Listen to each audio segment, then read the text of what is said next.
이 시간 제가 먼저 묵상한 말씀을 함께 나누도록 하겠습니다. 예배를 시작하면서 말씀드렸다시피 오늘은 2024년 대림절 첫 번째 주일입니다. 가톨릭은 대림 기간이라고 부릅니다. 사실 그 말이 맞겠지요. 예수를 기다리는 기간이니까는요. 우리는 대림절의 기간을 지나게 되는데, 여러분 혹시 대림이라는 말의 의미가 무엇인지 아시죠? 대는 무슨 대자입니까? 기다린다는 뜻입니다. 그러면 임, 무슨 의미일까요? 임은 높은 곳에서 낮은 데로 향하는 것을 임한다라는 표현을 씁니다.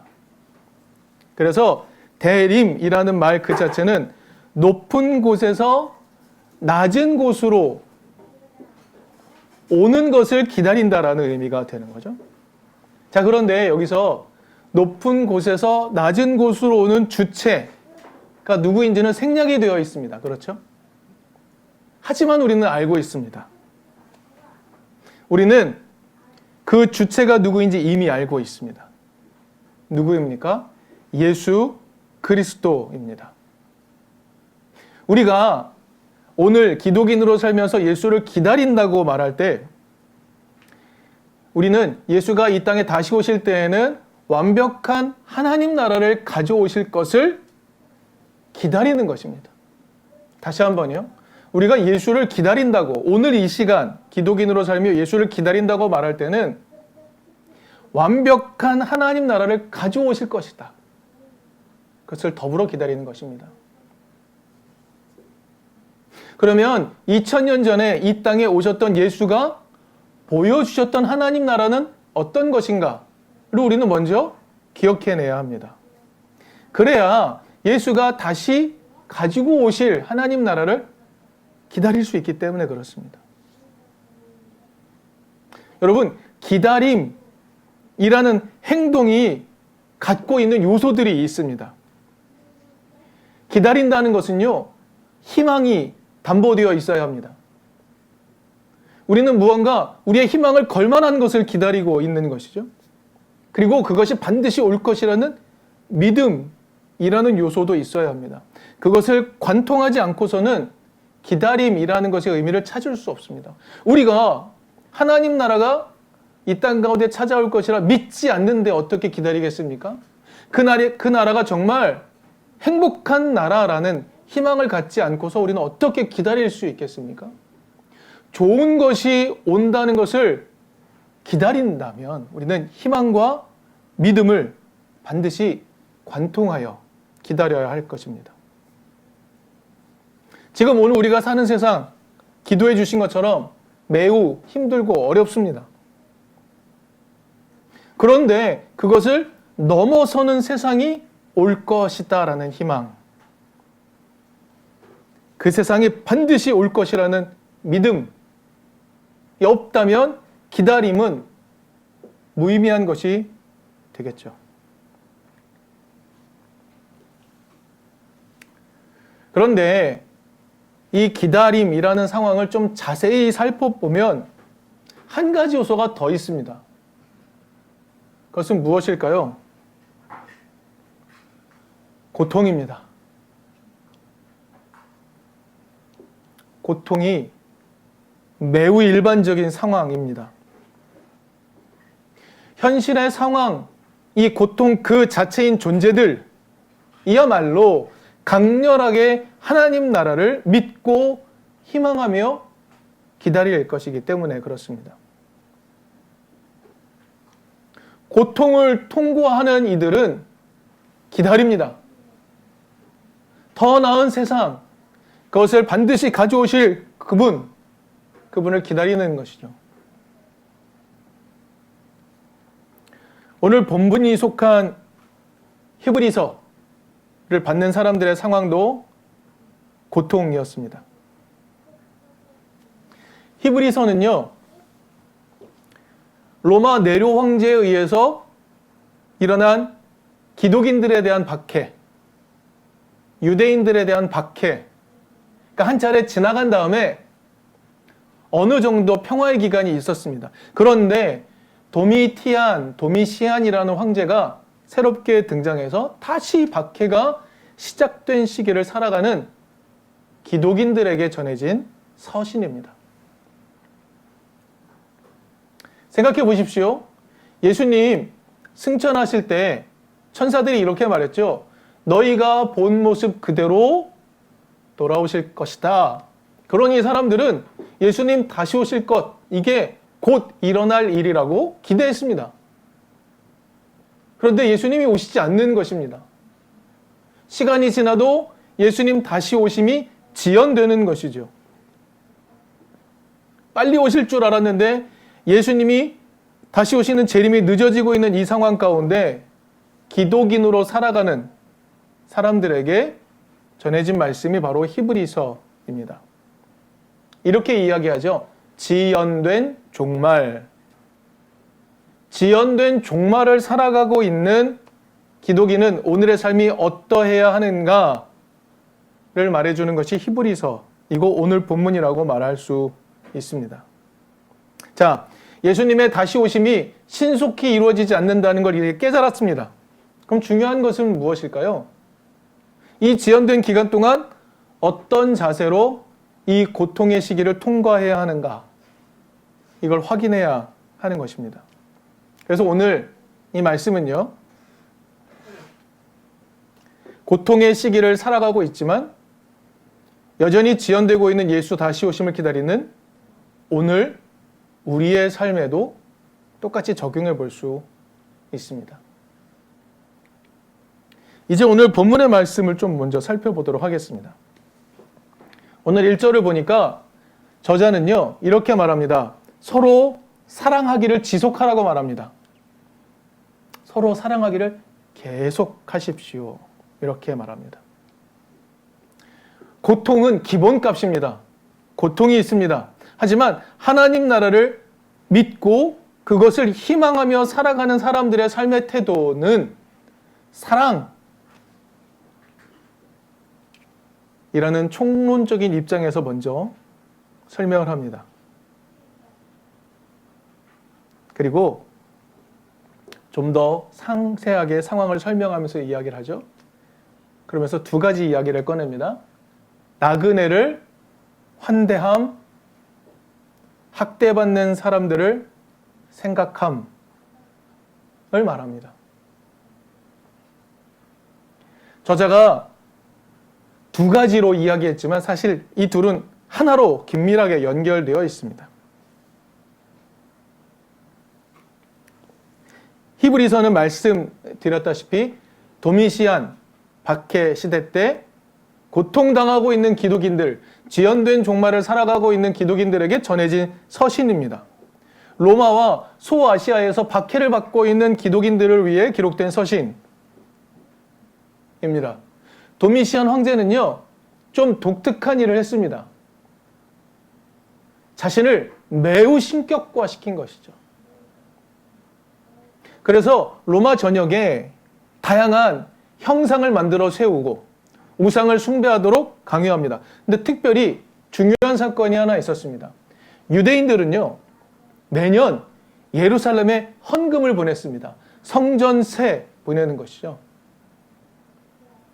그런데 도미시안 황제가 그것을 알았습니다. 그래서 유대인들이 예루살렘으로 보내는 헌금을 차단하고 이것을 로마 황제에게 바치도록 했습니다.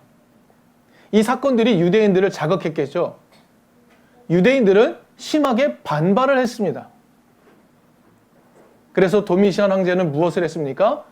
박해를 시작을 하는 겁니다. 그런데 중요한 현상이 하나 있습니다. 로마 당국자들은 예루살렘을 중심으로 살아가는 유대인과 기독인을 구분하지 못했다는 것입니다.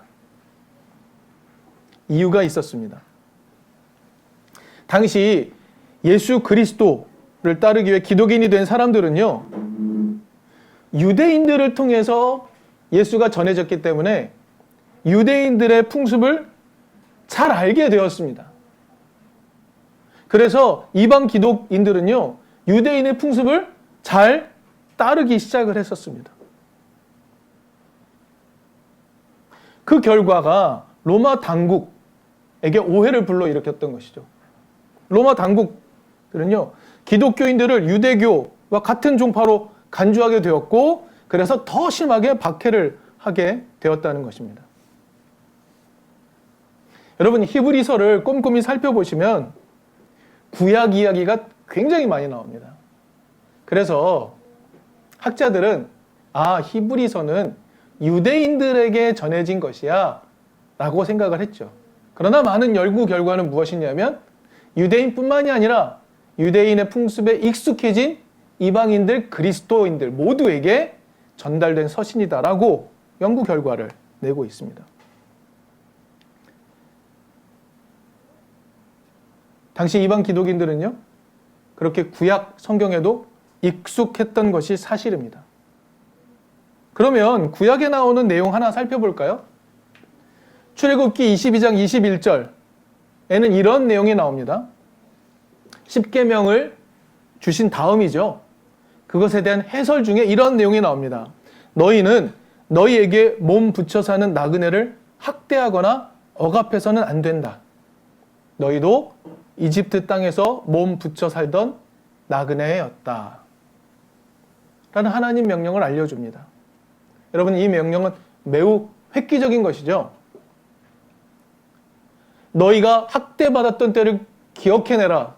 그래서 너희 가운데 연약한 자들을 절대로 학대하지 말아라. 라고 이야기하는 겁니다. 여러분, 학대는 누구에게 일어날까요? 약자들에게 일어나는 겁니다. 또 누구에게 일어날까요? 나그네들에게, 거처가 없어서 정처 없이 떠도는 사람들에게 일어나는 것이 학대입니다. 자신의 삶의 자리가 불안한 사람들에게 일어나는 것이 학대입니다. 그런데 2000년 전을 상상해 봅시다. 학대는 일상적인 일 아니었을까요? 왜냐하면 지금 이 순간에 우리 주변에서 일어나는 학대를 떠올려 본다면 2000년 전에는 지금보다 훨씬 심했을 것이 분명하기 때문에 그렇습니다. 이 상황에서 히브리서 저자는요, 그들에게 익숙한 성경의 이야기를 끌어올리면서 그들에게 이렇게 이야기합니다. 나그네와 약자들, 그들을 학대하지 마십시오. 그들을 돌보십시오. 이렇게 이야기합니다. 지금 히브리서를 받는 사람들은요, 기독인이에요. 그런데 구분이 되지 않는다는 이유로, 유대인과 구분이 되지 않는다는 이유로 고통의 시기를 통보하고 있는 사람들입니다. 지금 이들에게 고통은 기본값입니다. 그런데 그들보다 더 고통 속에 살아가고 있는 사람들. 나그네, 여러분 나그네 잘 아십니까? 나그네가 왜 나그네입니까? 잘 알지 못하기 때문입니다. 스쳐 지나가는 사람이기 때문이죠. 잘 알지 못하는 나그네를 대접하라고요? 오늘 본문의 저자는 아브라함의 사건을 떠올리게 하죠. 아브라함이 자기 천막을 찾아온 천사 3명, 나그네를 잘 대접하여서 복을 받는 장면을 떠올리게 만듭니다. 그러나 여러분, 나그네를, 잘 알지 못하는 나그네를 대접하는 것은 결코 쉬운 일이 아닙니다. 여러분, 잘 알지 못하는 일을 내 삶의 자리로 드린다는 것은 불안한 일 아닙니까? 여러분, 아는 사람들 사이에서는 우리는 안전하다고 느낍니다. 우리는 안전을 어디서 느끼는가? 나를 잘 아는 사람들 사이에서 느끼죠. 그런데 잘 알지 못하는 사람들과 있다면 두려움을 느끼고 경계하는 것이 마땅한 겁니다. 그런데 그러한 나그네를 접대하랍니다. 여러분, 잘 알지 못하는 나그네를 받아들이게 하는 가장 중요한 요소는 무엇일까요? 최소한 잘 알지 못하는 그 나그네와 내가 동질감을 느끼게 되는 요소는 무엇일까요? 고통입니다. 우리가 함께 고통을 통보하고 있다는 사실을 기억해내는 겁니다. 너의 고통과 나의 고통이 함께 만나고 있다는 것을 깨닫게 되는 것입니다. 내가 너의 고통을 알고 있다라고 이야기해 주는 것입니다. 왜요? 출애굽기 말씀을 보면 너도 옛날에 나그네였다는 것을 기억해내라 말씀하시지 않습니까?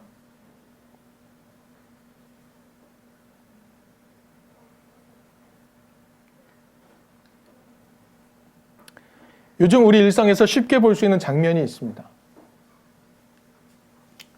자신의 생활 반경 안에 고통받는 이들이 존재하는 것, 약자들이 존재하는 것을 극도로 싫어합니다.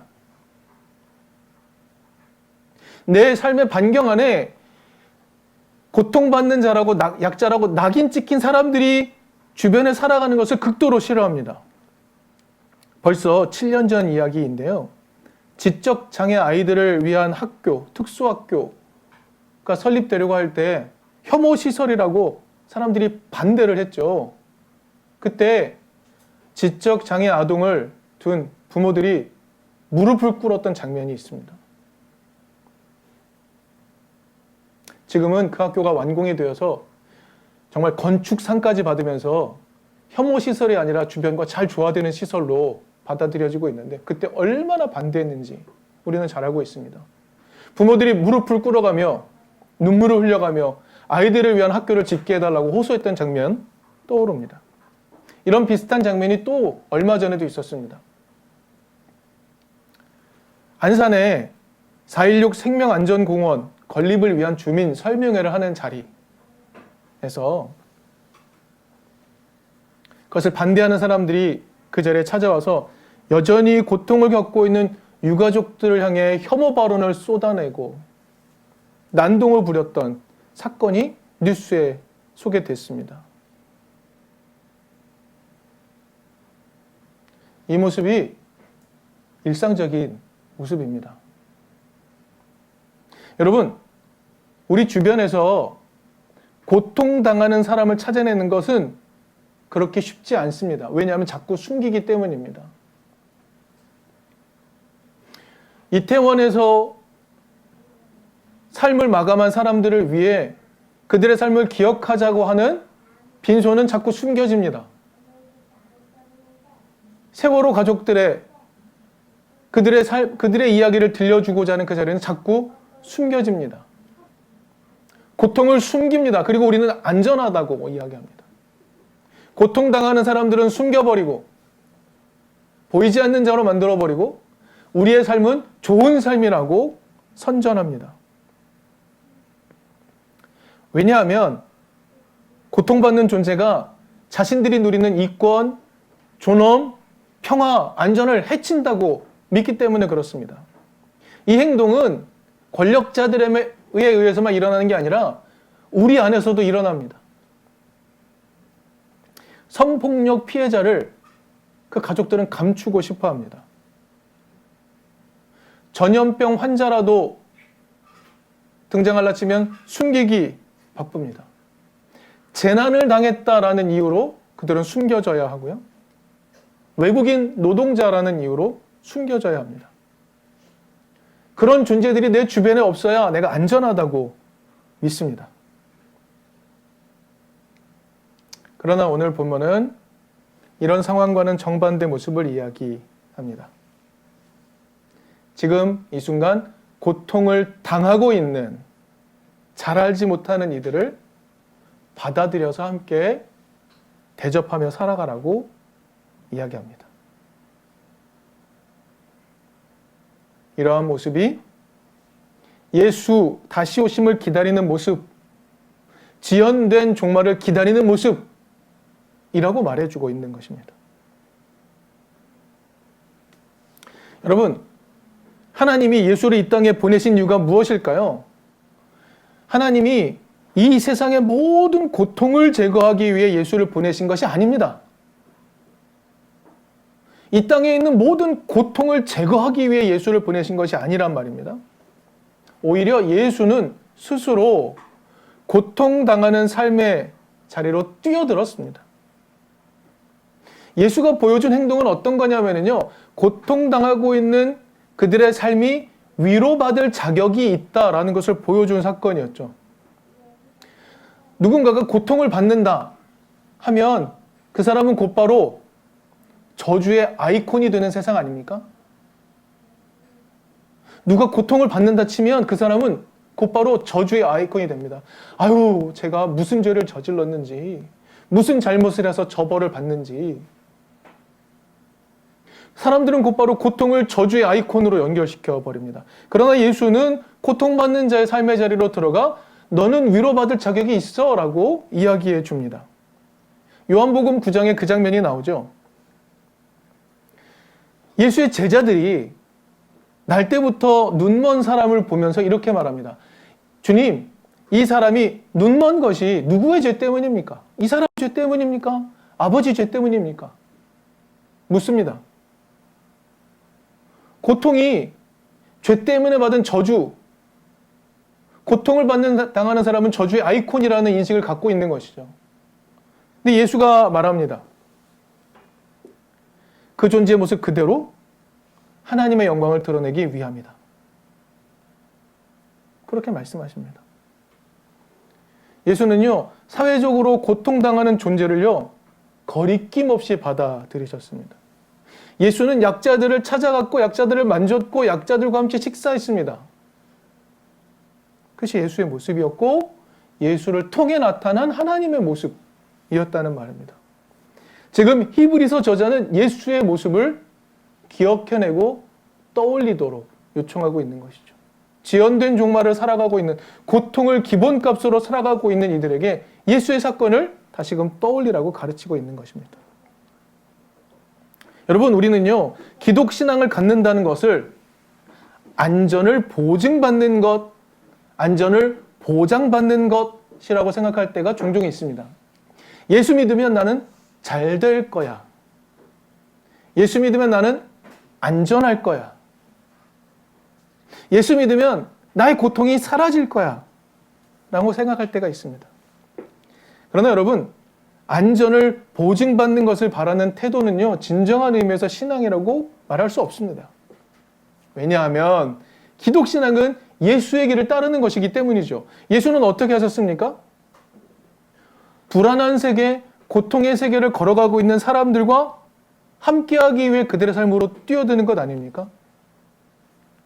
기독신앙은요, 하나님께서 나의 불안한 세계, 고통의 세계에 참여하셔서 함께 건너가고 계심을 경험하는 것입니다. 내가 이 고통의 시기를 건너가고 있지만 나는 위로받을 자격이 있고 살아갈 자격이 있고 행복할 자격이 있음을 계속해서 확인해 가는 것. 거기서 풍성해지는 것이죠. 지난주에 우리 그런 얘기 나눴습니다. 하나님은요, 무제한적인 안전을 보증하는 힘으로 드러나시지 않는다. 전능의 힘으로 드러나지 않는다. 어떻게 드러난다? 오직 사랑을 통해 지금 여기 우리가 고통당하고 있는 십자가의 자리로 찾아오시는 분이다. 우리 지난주에 그렇게 나누었습니다. 오늘 본문을 통해서 히브리서 저자는 이런 깨달음을 주는 거죠. 우리 모두가 고통 속에 살아가고 있다. 하지만 우리는 하나님 나라가 올 것이라 믿는다. 그리고 그것이 올 것을 희망한다, 기대한다, 살아가고 있지 않은가. 그래서 우리는 사랑을 삶의 태도로 삼고 살아가고 있지 않은가. 그러니 나와는 다른 모습의 고통을 당하는, 내가 잘 알지 못하는 나그네라고 할지라도, 학대받는 자들이라고 할지라도 대접해야 한다라고 요청하고 있는 겁니다.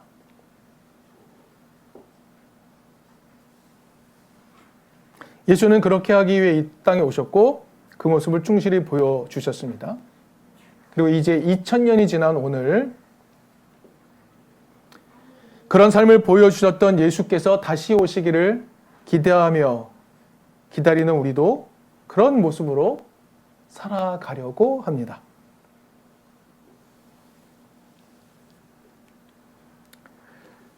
여러분, 우리의 길은요, 오늘 본문 뒤에 나오는 것처럼 돈을 사랑하는 세상이 이해할 수 없는 길입니다. 돈을 신으로 삼는 세상은 이해할 수 없는 길입니다. 그러나 예수처럼 살아가며 예수를 기다릴 때 하나님은 우리를 반드시 도우실 것이다 라는 오늘 히브리서 저자의 위로를 우리는 오늘 듣습니다. 하나님은 이렇게 살아갈 때 우리의 희망이 더욱 커지도록 하실 것이며 우리의 두려움이 사라지게 하실 것입니다. 이든 교회가 잘 알지 못하는 나그네, 학대받는 약자를 넉넉히 품을 수 있는 그런 교회가 될 수 있기를 바랍니다.